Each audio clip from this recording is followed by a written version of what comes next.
my family said. You'll never amount to anything without us. And laughed when I moved out. I said nothing, but 3 months later they were all begging me when I still remember the way my father laughed, deep, guttural, cruel, when I told them I was moving out. My mother didn't even look up from her crossword puzzle. My older brother Brad smirked and muttered, "You'll be back in a week, probably broke and begging." That was the soundtrack to my final night in that house. The words that had haunted me my whole life found one last chance to dig in deep. You'll never amount to anything without us. They didn't even say it with anger anymore. It had become a family catchphrase, something they tossed around like a joke. Every time I talked about my dreams, getting into tech, building a business, maybe even writing a book someday, they reminded me of all the times I failed. Like when I dropped out of community college. Or when I got laid off from a warehouse job. They stacked my missteps like bricks on my shoulders and called it tough love. But that night I didn't argue. I didn't shout or cry or try to convince them. I just packed my duffel bag, grabbed the keys to my beat-up Honda, and walked out. Silence. That was my final gift to them. And they thought it was weakness. What they didn't know was that I'd been planning this for months. A friend from high school, Marcus, had offered me his spare room for cheap. I'd been saving every cent from my freelance ID gigs, skipping lunches, staying in on weekends, quietly preparing for my escape. And now that I was out, it wasn't fear driving me, it was something deeper. Something sharper. I had 3 months to prove them wrong. And that timer started the second I shut the front door behind me. The first few nights at Marcus's place were rough. Not because of the apartment. It was small but clean, and he gave me space. But every night I lay there staring at the ceiling, the silence wasn't peaceful. It was screaming. The echoes of my family's voices followed me into sleep. Without us, you're nothing. You think the world cares about your little dreams? The worst part? Some nights, I believed them. I spent the first week sleeping 4 hours a night, using the rest to grind, freelance tech work, cold emailing potential clients, watching tutorials until my eyes burned. I'd saved enough to last maybe 6 weeks without income, and that was stretching it. Then one morning, Marcus knocked on my door holding 2 mugs of coffee. "Hey," he said. "You all right? I hear you pacing all night." I told him the truth. That I felt like I was racing a clock that was ticking just to watch me fail. He nodded and handed me a mug. "Then race harder." I don't know why those words stuck, but they did. Later that week, I landed a gig debugging an e-commerce site. It wasn't much, $2.50 for 3 days of work, but it was something. A spark. And I ran with it. Every job I finished led to another. I started getting reviews, referrals. I built a simple website for myself, wrote about my services, shared a few blog posts. Nothing flashy, just honest work. And people came. Not in droves, but steadily. Enough to breathe. I still hadn't told anyone in my family where I was or what I was doing. Every missed call from my mom, every casual text from Brad I ignored. They weren't checking in, they were waiting to gloat. But I had different plans. Big ones? It was around week 5 when the first real confrontation came, not from my family, but from myself. I was sitting in front of my laptop, staring at an offer that felt too big to be real. A startup in Austin needed someone to manage a back-end migration, 3 months of work, fully remote, and they were offering $11,000. I'd never handled something at that scale before, and I froze. My first instinct wasn't excitement. It was fear. Fear that I'd mess it up. That they'd figure out I wasn't, really, qualified. I heard my father's voice in my head. "You're not cut out for anything more than manual labor, son. You're just not wired for it." That was the moment I knew.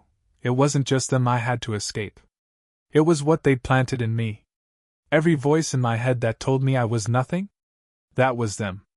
I'd carried their poison so long, it had started to sound like my own thoughts.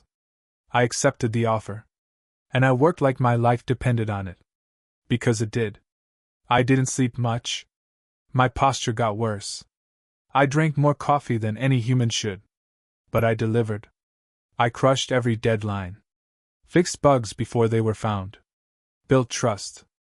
And when the project was done, the client wrote me a testimonial that still sits at the top of my portfolio to this day.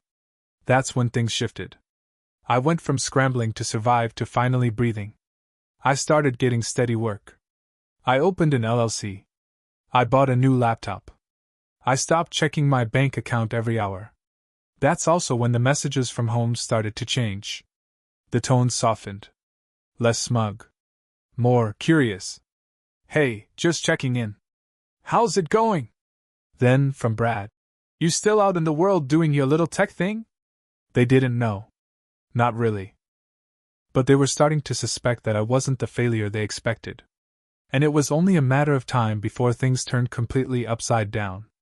The storm hit about 2.5 months after I moved out. First came the call from Brad. I didn't answer, but his voicemail was shaky.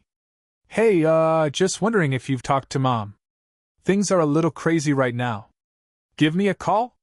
I didn't. Then the texts rolled in. My mother. Brad lost his job. Company downsized. Followed by, we're trying to help but it's hard. Your father's been in and out of the hospital. No mention of how I was doing.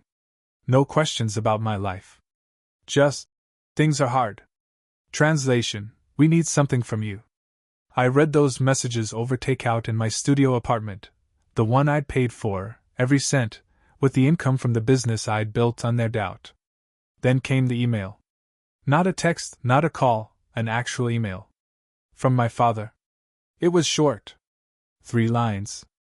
I know we haven't always seen eye to eye. But we're struggling right now. Any help would be appreciated. No apology. Just a soft extension of the same hand that once pushed me away. I stared at the screen for a long time. Then I hit reply. And I wrote. I remember when I told you I wanted to do something with my life, and you laughed. I remember when I moved out and you said I'd be back in a week. You didn't believe in me. You didn't support me. You didn't even try. I survived without you. I succeeded without you. And now, I'm choosing silence. Just like you did. Then I clicked send. I sat back in my chair and let out a breath I didn't know I'd been holding. That was the moment I knew I was free. They didn't handle the silence well. First came the guilt. My mom sent a picture of the house, the porch light burned out, the yard overgrown, and wrote, "This place just doesn't feel like home without everyone in it." A week earlier, she hadn't even remembered my birthday. Brad texted me, "We're family, man. You can't just disappear."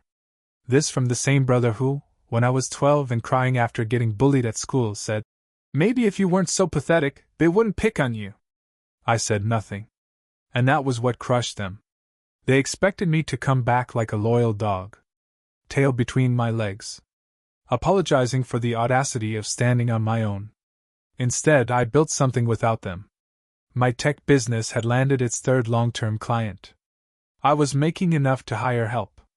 I had routine. I had respect, from clients, from colleagues, from myself. They had always said I couldn't survive without them.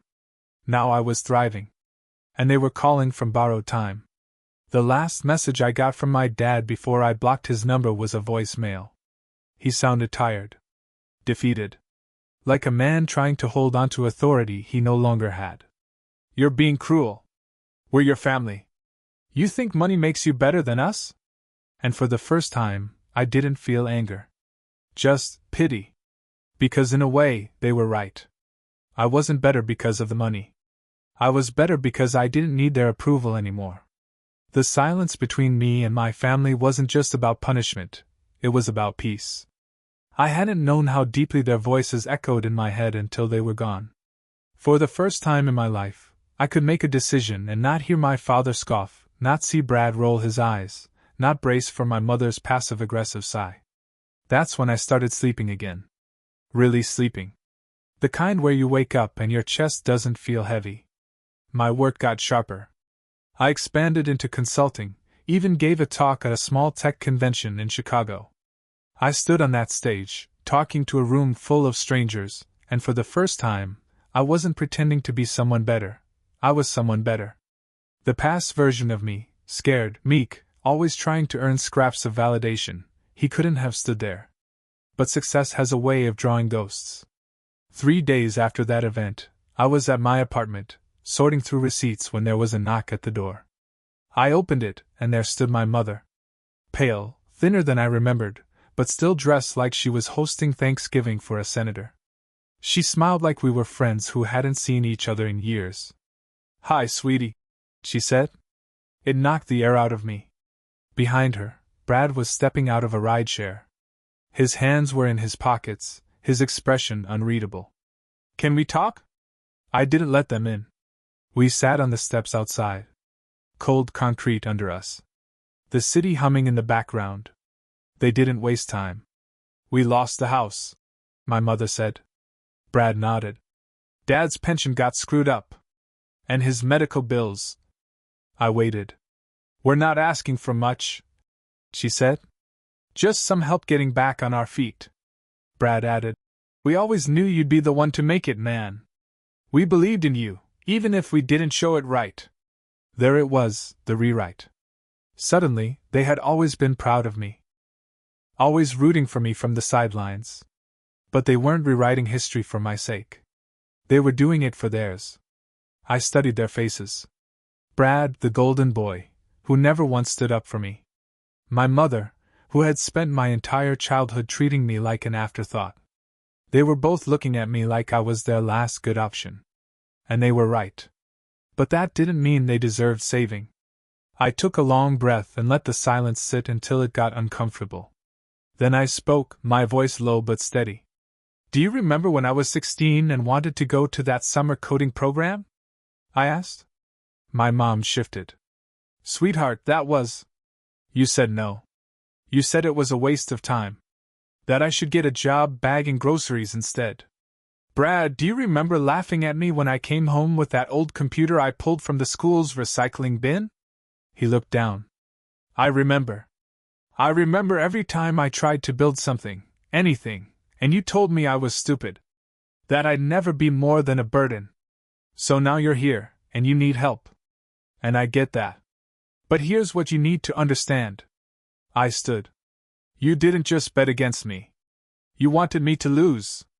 Because it made you feel better about yourselves." My mother's eyes welled up. "We were scared, Hubert. That's all. We didn't know how to help you. You didn't try," I said. "You told me I was worthless." Repeatedly. "You said I'd never make it without you." I stepped back toward the door. "Well, here I am. And I made it. Without you. In spite of you." Brad stood now too, his mouth tightening. "So what? You're just going to turn your back on your own family?" I tilted my head. "Exactly." And then I shut the door. I watched them through the peephole for a while. My mother wiped her eyes. Brad looked like he wanted to punch something, but he didn't. Eventually, they turned and left. The quiet that followed didn't feel triumphant. Not at first. I sat on the floor for a long time after they left, not moving, not thinking, just breathing. That old part of me, the one that still half expected someone to yell from the other room or mock me from across the table, was rattled. Because this time, I hadn't caved. I hadn't begged for them to understand. I'd simply closed the door.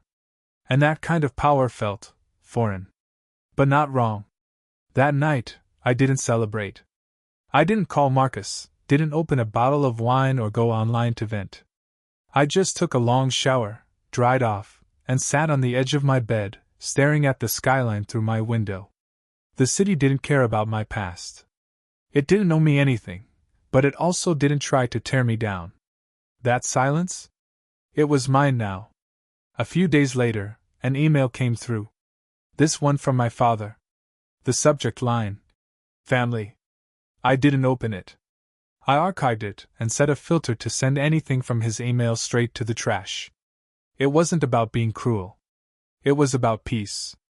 I'd learned the difference between cutting people off to hurt them and cutting them off to heal yourself. And I was healing. One day at a time. Marcus and I celebrated 3 new contracts I'd landed. I hired a virtual assistant.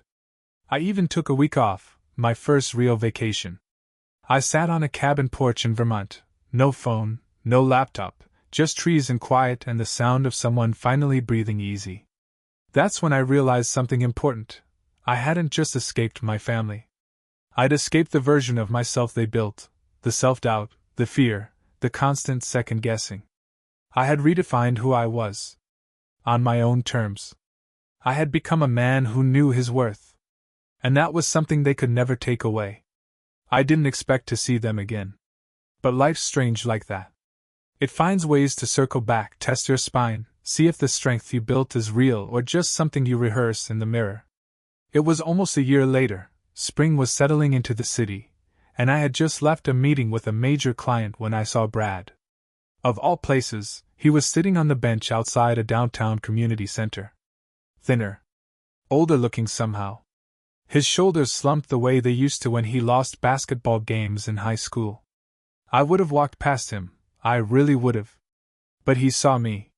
He stood and called out, "Hubert!" And I paused. Not because I wanted to, but because I needed to know. What rock had he crawled out from? What now? He walked up, hands open like he didn't want trouble. "I didn't know you worked around here," he said. "I've been coming to these meetings. Financial counseling stuff. Trying to get back on track." I nodded but said nothing. "I just wanted to say." He glanced away, then met my eyes again. "You were right." I waited. He shuffled his feet, looking at the sidewalk like it might offer him the right words. "We treated you like crap. Me, Mom, Dad, we all did. I guess I thought. I don't know. That you were the weak one. But you weren't. You just didn't scream back like the rest of us." He laughed, but there was no joy in it. "We're all messed up, man. But you got out." Still, I said nothing. He looked away. "I just wanted you to know. No strings. I'm not here to ask for money or anything. I'm crashing at a shelter 2 blocks away. Lost my job. Didn't handle things right with Lisa.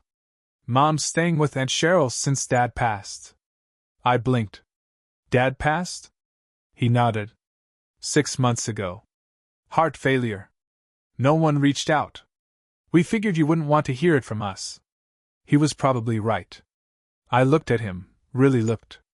For the first time, I didn't see the smug brother who stole my bike and called me names. I saw a man unraveling. But I also saw choice. Not mine, his. I had built myself from nothing. From the very dirt he and the rest of them had thrown at me. And now here he was, hoping I'd dig him out too.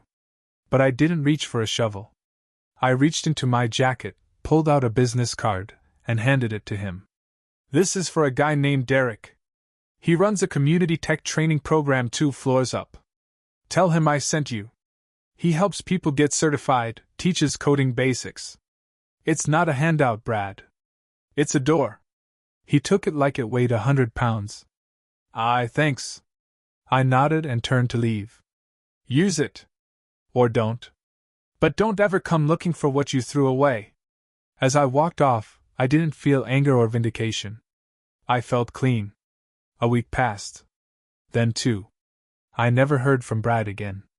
Maybe he went to Derek's program. Maybe he tossed the card in the nearest trash can. That part of the story isn't mine to tell. And for the first time in my life, I was okay with not knowing. That's the thing no one tells you about healing. It's not about tying up every loose end. It's about being able to walk past the frayed ones without reaching back. And I kept walking forward. My business grew. Slowly, steadily, then all at once. Word spread about my work ethic, my solutions, how I treated clients with honesty because I had nothing to prove anymore. I hired 2 full-time employees, then 5. Rented an office space downtown. Nothing flashy, but clean, functional, mine. And then, one evening, I did something that even I didn't expect. I drove back to the neighborhood I grew up in. Not because I missed it, but because I needed to see it. With my own eyes. Strip it of the myth my trauma had built around it. The house looked smaller than I remembered. The once green lawn had faded into patchy brown. The wind chimes on the porch, the ones my mother always said reminded her of peace, were still there, tangled and silent. It was empty now. Vacant. According to the county records I checked before coming, it had been repossessed months ago. I walked up to the porch, not stepping on it, just close enough to see the faint imprint of where the welcome mat used to be. I remembered standing there at 17, holding my first school award and watching Brad get all the praise for something he barely tried at. I remembered sitting on that porch when my father told me I wasn't built for success, like I was some machine missing the right wiring. I remembered being small. But I wasn't small now. I pulled out my phone, took a single picture of the house, and then turned around. That image would stay in a folder I labeled then. Not for revenge. Not for bitterness. Just as a reminder that the place they said I'd never leave was now a footnote in my story. When I got home that night, I finally opened that last unread email from my father. The one I had filtered to trash and then, out of some morbid curiosity, dug up again. It was dated 2 weeks before he died. Hubert. I know I didn't say it enough, or maybe I never did. I was hard on you. Probably too hard. But it wasn't because I didn't believe in you. It was because I was afraid. Afraid you'd chase something and fail. Afraid you'd end up like me, tired, bitter, and full of regrets. I told you you'd never make it without us because I thought that would keep you close. I see now that I was wrong. I hope you're okay out there. I hope you found something better. Dad. I didn't cry. Not out of stubbornness, but because I didn't need to anymore. The boy he tried to keep small was gone.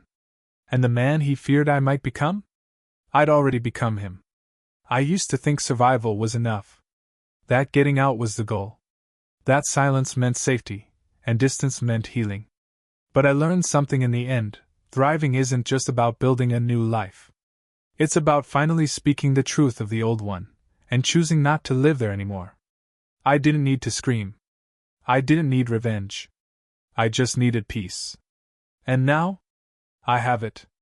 For anyone out there holding your breath in a house that makes you feel small, know this. You don't owe your silence to people who only ever heard you when you broke. Walk away. Build quietly. Return only if you choose to. And if they ever come back, asking for what they never gave, give them the same silence they left you with. Because sometimes, that's the loudest freedom of all.